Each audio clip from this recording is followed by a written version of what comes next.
Hello friends, welcome to back our new video. কেমন আছো সকলে? আশা করছি ভালো আছো, সুস্থ আছো। আমিও ভালো আছি। তাই তো দেখো না, চলে এসেছি আবারও তোমাদের সাথে গল্প করতে। আমাদের এই মাসটা জুড়ে একটা উৎসব চলে, জানো। এই রমজান মাস মানেই একদম অন্যরকমের একটা আবেগ। এই ভোরবেলা উঠে রান্না করাই বলো কিংবা সেহেরি, ভিডিওগুলোতে তোমরা এত সুন্দর রেসপন্স করছো, যা দেখে আমি আবার সুন্দর সুন্দর ভিডিও বানানোর অনেকটা উৎসাহ পাই। তো চলো, ভোরবেলায় আজকে রান্না করব ভাত, সাথে কি তরকারি করি সমস্তটাই শেয়ার করবো তোমাদের সাথে। এই যে চালগুলো ঝাড়ছি দেখছো, এটা হচ্ছে রেশনের চাল।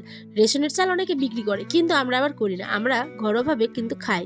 আর একটুখানি ঝেড়ে নিলাম, দেখলাম যে একটু কয়েকটা আবার পাথরও আছে, তাই ভালো করে ঝেড়ে এই যে ফুটন্ত জলের মধ্যে দিয়ে দিলাম। ভাতটাও প্রায় গল্প করতে করতে তোমাদের সাথে হয়েও গেছে। চলো এবার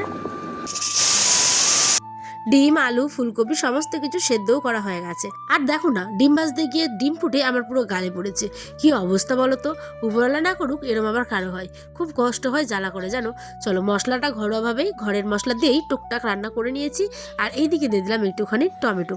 তো দেখো, রান্না আমার কমপ্লিট। চলো এবার বিসমিল্লাহ বলে আমি কিন্তু আমার সেহরিটা কমপ্লিট করি। আর ওই যে গতকাল বলেছিলাম, এইটা আমার একটা হ্যাবিট, খাওয়ার পরে পুনরায় আবার ব্রাশ করতে। এদিকে দেখো, বর্মা কিন্তু উঠোন বাড়িঘর ঝাড় দিয়ে দিচ্ছে। এই হয়, বাড়ির মেয়ে বউরা কিন্তু পরে আর কেউ ঘুমায় না, কেউ নামাজ পড়ে, কেউ কোরআন পড়ে। এই করতে করতে কখন যে সকাল হয়ে যায়। এবার ছুটলাম হচ্ছে আমাদের ব্লকে। জানেনই তো, ব্লকে এখন নানা রকম প্রকল্প দিচ্ছে, তো আমরাও আবার বাকি যাই কেন। তাই আয়নের আব্বাকে বললাম, চলো আমরাও যাই, অ্যাপ্লাইটা করে আসি। আর এই রাস্তাটাতে যতবার যাই ততবারে স্কুলের বাচ্চাগুলোকে দেখতে পারি। কেউ স্কুলে যায়, কেউ আবার নিজের নিজের কাজ করতে যায়, কিন্তু ছোট বাচ্চাগুলোকে দেখলেই মনটা কেমন একটা ভীষণ আনন্দ হয়ে যায়। এই স্কুলের লাইফটা একটা অন্যরকমের লাইফ, যা মানে বলে কিন্তু শেষ করা যাবে না। ঠিক আছে, ওদেরকে দেখলেই আমার স্কুল লাইফের কথা মনে পড়ে। এবার আমি আয়নের আব্বা চললাম আমাদের গন্তব্যস্থলে। এই রাস্তাটা ভীষণই ভালো, জানো, কারণ এই রাস্তাতে অনেক রকমের গাছ, একটা ফরেস্ট বলতে পারো, অনেক রকমের অনেক পাখি, পশু, সমস্ত কিছু কিন্তু দেখতে পাওয়া যায়। চলে আসলাম আমাদের ব্লকে। এই তো কত ভিড় মানুষের, চিন্তারও বাইরে।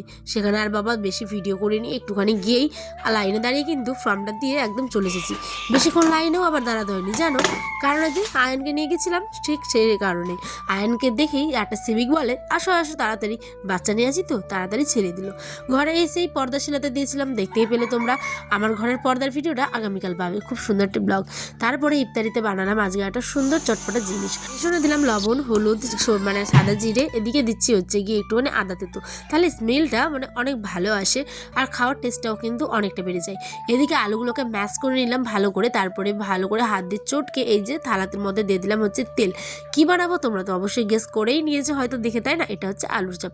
হয়তো তোমাদের কাছে এটা সামান্য ব্যাপার, কিন্তু আমার কাছে না এটা অনেকটা একটা, কি বলবো, কখনো বানাইনি কিন্তু অনেকটা আনন্দ নিয়ে বানিয়েছি, জানো। ইফতারে বানিয়েছিলাম ঘুগনি, তার সাথে ছিল এই যে আলুর চপ। আর কি করা হয় দেখোই না। তো এইখানে হাতে তেল নিচ্ছিলাম, নইলে আবার এই যে চটচটে ভাবের জন্য হাতেই আবার আলুটা বসে থেকে যায়। আর তেল দিলে কি স্মুথলি দেখো উঠে যাচ্ছে। খুব সুন্দর একটা জিনিস, তোমরাও ইফতারে চাইলে অনেকে বানিয়ে খেতে পারো। সামান্য আলুগুলোকে সেদ্ধ করে যেরকম দেখালাম ঠিক তেমনটাই করে বানিয়ে খেতে পারো, কিন্তু আদাটা মাস্ট অবশ্যই দিবে। আমার কাছে জানো তো একটু বেকিং সোডা ছিল না, বেকিং সোডা দিলে কি সুন্দর ফুলে ফুলে নরম হতে বলো তো। যাই হোক, ঘরোয়াভাবেই করেছে। আর এইদিকে দেখো ছোলাটাও কিন্তু আমার হয়ে গেছে, ইফতারের সময় হয়ে গেছে, এদিকে আজানও পড়ে গেছে। বলো দেখি, আমি তো এখনো ব্রাশও করিনি। কি করা যাবে, ইফতারের সময় হয়ে গেল, কিন্তু তবু আমি ইফতারটাই করতে পারিনি।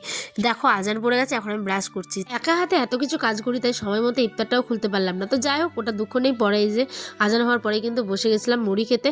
তারপর আনার আবার নিয়েছিল একটুখানি সামান্য চিকেন। তো চিকেনটাকে আজকে একদম মানে কি বলবো, একসঙ্গে সব কিছু দিয়ে রান্না করলাম, খুব সুন্দর লাগে। একটু আলু, টমেটো, পেঁয়াজ কুচি আর যেগুলো বাটা মশলা হয় ঠিক সেগুলোই দিয়ে ভালো করে এখন একটুখানি তেল দিয়ে কষাবো।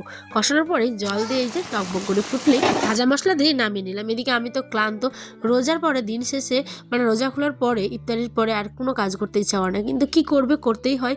একটুখানি ব্যাটার তখন রেখে দিয়েছিলাম, আর একটুখানি আলু। এখন আয়নের আব্বা এসছে রাত্রে দোকান করে, স্কুল করে, তো এই যে আমি ওকে এখন একটুখানি চপ ভেজে দিই, আর আমার সোনা আব্বাকেও ভাত দিই। এখন বাজে 8টে। ও কিন্তু কার্টুন দেখে আর ভাত খায়। জানি না এই হ্যাবিটটা আমি কতদিনে ওর মানে ছাড়াতে পারবো, এই নিয়ে আমার মাথা পুরো খারাপ হয়ে যাচ্ছে টেনশনে, ঠিক আছে। তো যাই হোক চলো, এইখানে ছিল আজকে আমাদের ডিনার, স্যালাড, আলুর চপ, একটুখানি ঘুগনি, আর ওই তো দেখলেই চিকেন কষা। তো আমার হাজব্যান্ড এখন খাচ্ছে।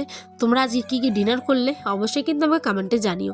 আর হ্যাঁ, এরকম সুন্দর সুন্দর ব্লগ দেখতে অবশ্যই আমার ইউটিউব চ্যানেলে কিন্তু ভিজিট করো। এর থেকেও অনেক ভালো ভালো চ্যানেলে কিন্তু আমার ভিডিও আপলোড করা আছে। আমার পরিবারের নতুন বন্ধু হয়ে থাকলে অবশ্যই চ্যানেলটা সাবস্ক্রাইব করে নোটিফিকেশন বেলটা অন করে পরবর্তী ভিডিওর জন্য অবশ্যই কিন্তু ওয়েট করো। টাটা, আল্লাহ হাফেজ, সকলে ভালো থেকো, সুস্থ থেকো, সাবধানে থেকো।